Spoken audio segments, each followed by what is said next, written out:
Hello, my loves, and welcome to the Horror Christmas Calendar 2024. This is a scene from Last Christmas by Dani Brown.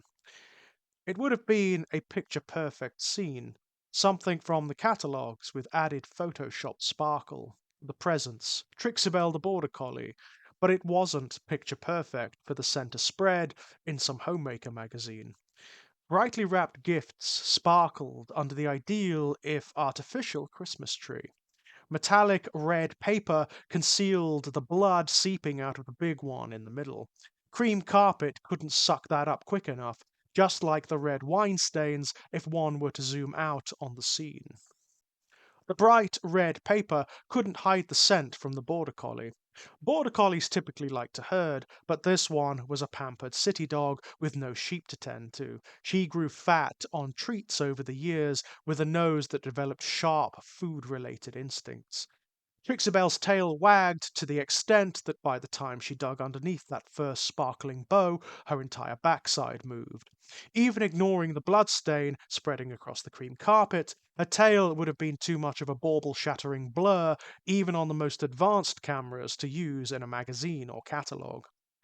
She didn't notice the snow falling outside, or the plastic sheep surrounding a plastic manger, or care that her wagging tail ruined what could have been a picture-perfect scene if it weren't for that seeping blood and red wine stains. Her nose found the scent of blood, and right now, that was the only thing in the world that mattered. Where there was blood, there was a tasty treat, a little snack to last her until kibble time, which never came soon enough. Her master's key turned in the lock. Trixibel's tail fell, and she backed away from the gifts underneath the Christmas tree with a final sniff. She ran to the door and sent that tail wagging again. Another picture-perfect scene, if only her master had a wife and kids. The door opened. Josh stepped through, laden with more packages. "I can't drop these, Trixie. Give me a minute." The dog understood the words, but that didn't stop her from jumping on her master with that tail wagging back and forth. The blood drying on her snout didn't have that perfect magazine photo shoot look like some mud on her paws might have. Her master dropped the Christmas gifts on the sofa and opened his arms for a hug. She heard the thump thump of his mechanical heart, and her tail lost its wag. "Got me a new ticker," Josh told his pet, as if she could understand. He stroked her head.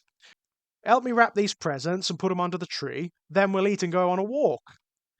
Trixibel's ears perked up at that last word. She looked at the presents already under the tree. She could smell that special one, but couldn't do anything about it now that her master was home.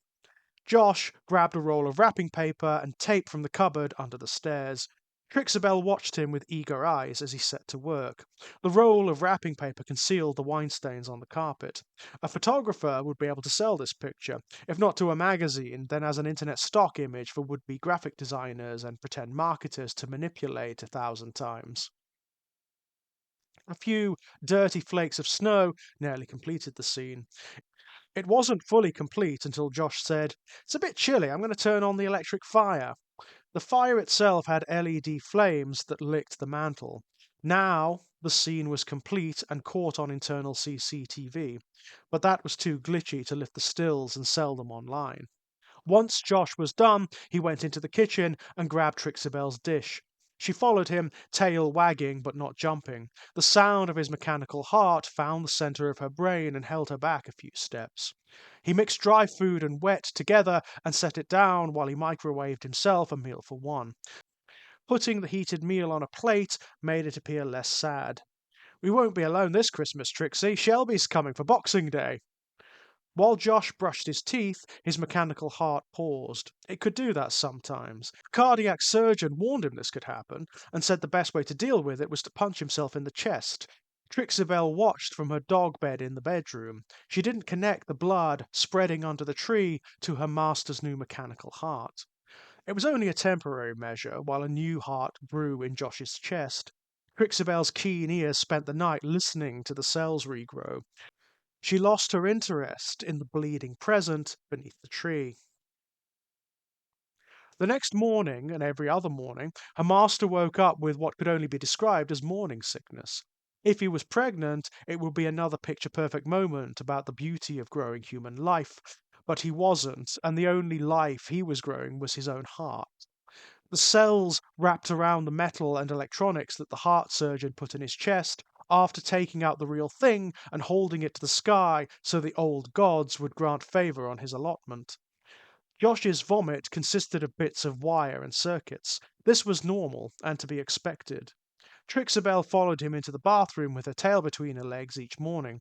The same puffs of melting wire filled the bathroom, but towards Christmas Eve it became more organic.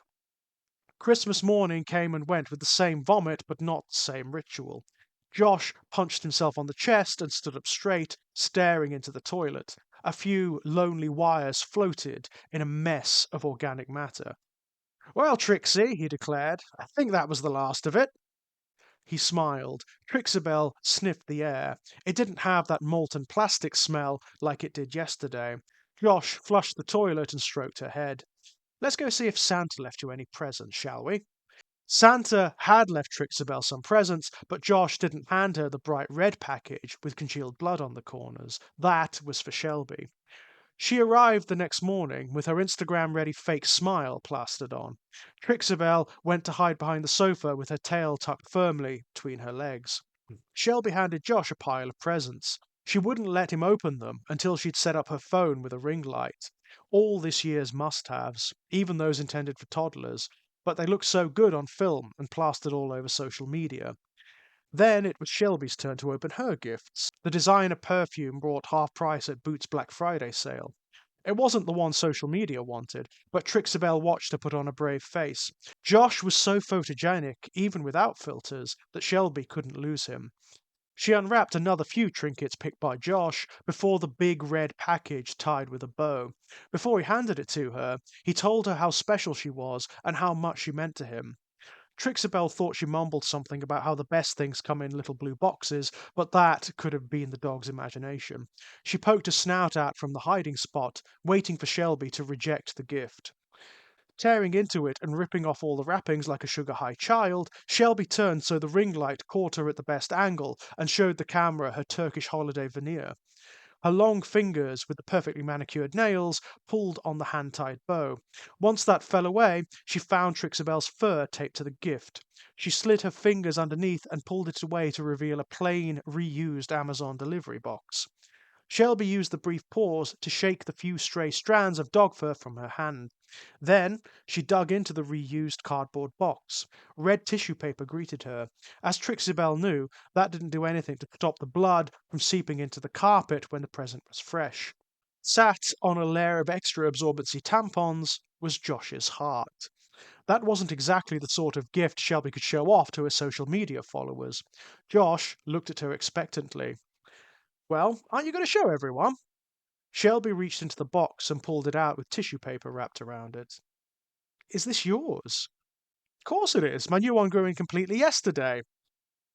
"Thank you," she said, but Trixabel knew Shelby would have preferred something in a little blue box, even though they'd only been dating for 3 months. That was a scene from Last Christmas by Dani Brown. You'll find links to all of Dani's stuff below. Thank you so much, guys, for listening, and thank you to everyone who contributed to the Horror Christmas calendar this year. It's not over yet. We've still got a couple of things coming up. My story is coming up. Also, those of my Not the Same Log compatriots who've got involved this year, Jack and Elliot. Their stories will be coming up tomorrow, along with a couple of other things, a couple of other Christmas specials. So it's going to be a fun one here on Exaggerated Elegy. Until next time, guys, have a very Merry Christmas, a very Happy New Year, and thank you once again. Until next time, bye bye.